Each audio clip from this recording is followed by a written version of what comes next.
You don't get takes in real life.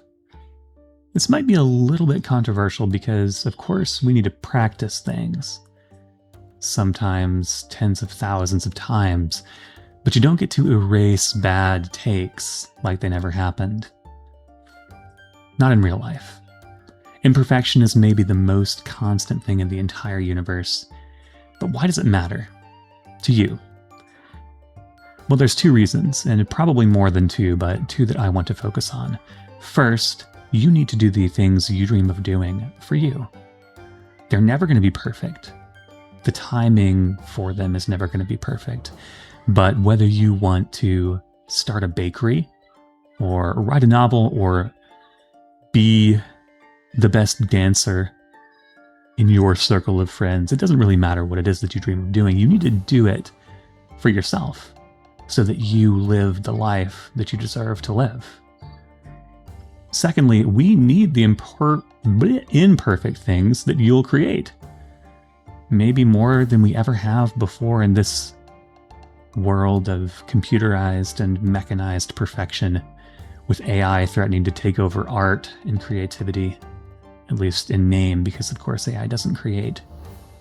We need the things that you create, as imperfect as they are, and maybe because they're imperfect.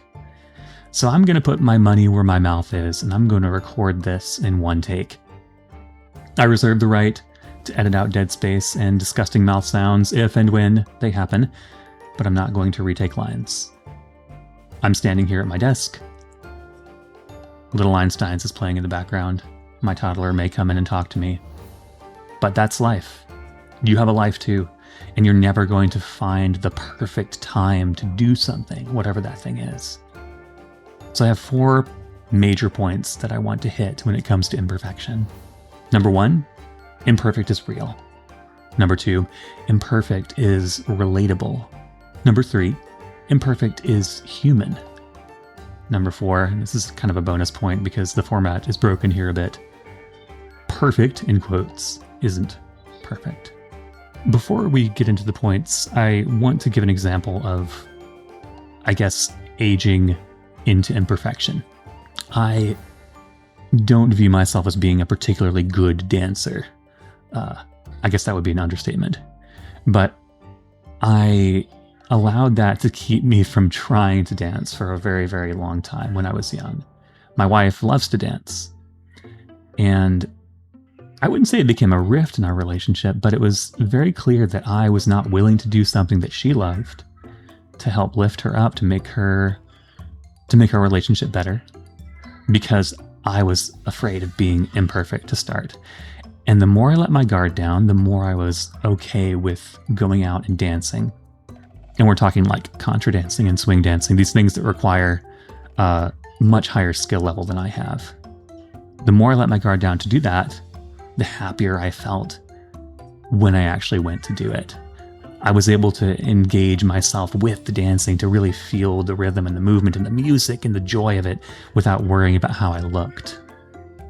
And it made me happy, and it made her happy. And it was only because I was okay with being imperfect in my dancing. And I will never be a perfect dancer, I'll tell you that. But I'm a better dancer now than I was before because I was okay with imperfection and I moved forward with it. All right, now back to the points and harkening back to that story. First, imperfection is real. It's the way everything in the universe works. Except maybe numbers, I guess. You can talk to a mathematician about that. A lot of people say math is perfect, but if we take math out of the equation, because I barely know how to do simple addition, that's not true, but I'm not a math guy at all. Outside of math, nothing is perfect. And engaging with things as they are leads to greater peace and greater joy.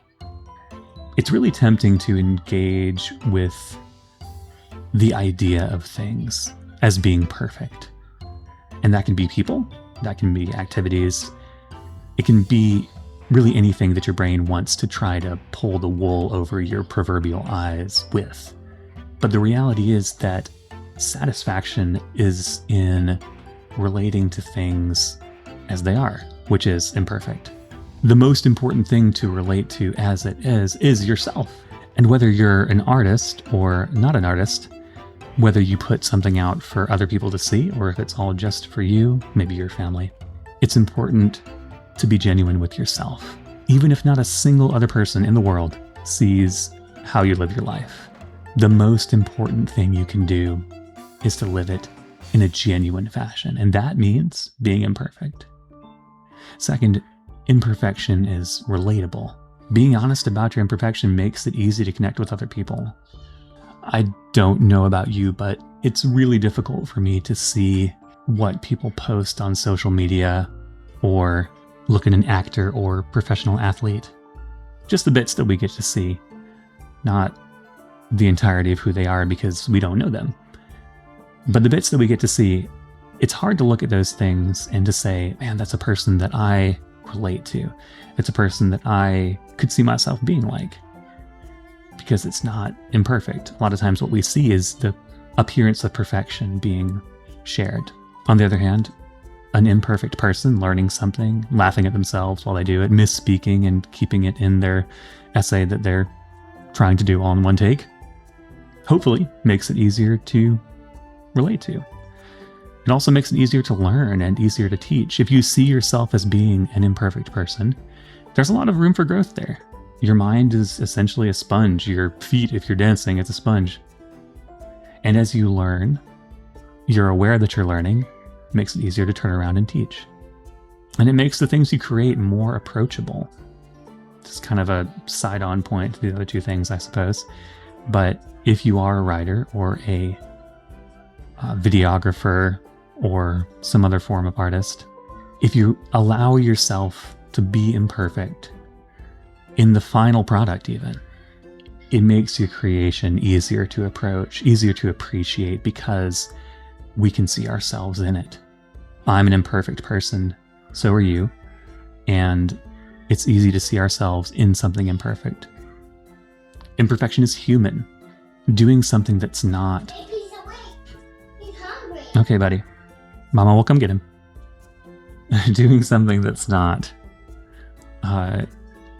entirely mechanically computerized perfection makes it inescapably human in this AI-dominated era, or an era that's moving towards AI domination. And this ties back to the relatability point. Showing the struggle and failure makes you human in comparison to these icons that you see elsewhere, a lot of times created by computers. And even if they're not, you're seeing the things that people want to share with you, not all of themselves. Finally, perfection isn't perfect. Believing that your product or that part of your life that you're living is perfect doesn't really leave room for improvement. If I think I'm the best writer in whatever genre that I'm writing, it doesn't really leave any room for upward mobility. And that's not a great way to live your life. Nothing is ever perfect. Nobody is ever perfect. So you're viewing your imperfection as an eternal opportunity to grow, to get stronger, to get better, to get more precise, more efficient, whatever it is that you're doing.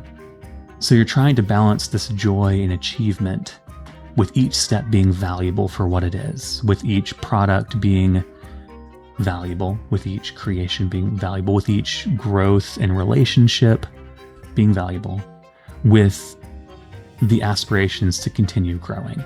You have to have both. You see that this thing that you've done is great, but it's not the end. There's always further to go. There's always higher to reach. I'm imperfect. So are you. The sooner you revel in the fact that you are imperfect, the sooner you can start making that movement towards perfecting whatever it is that you want to do. You have so much more to offer than you think you do, because perfection was never the point. It will never be the point. The point is that you do the things that you love, regardless of how scary they are or how bad you think you are at them, because we need what you have, and you need to do the things that you feel called to do. I guarantee you it will always start imperfect, but I also guarantee you that it will be worth every moment of imperfection and struggle in the end. this was really hard for me to do. It's going to be really hard for me to share, but I think it's important for myself to let the cracks show a bit. And I hope it'll be important for some of you to hear, even if it's not the most inspirational speech or monologue or whatever you want to call it, to hear someone else present on YouTube on this multi-billion-dollar platform a piece of content that's so far from imperfect but has some real passion behind it.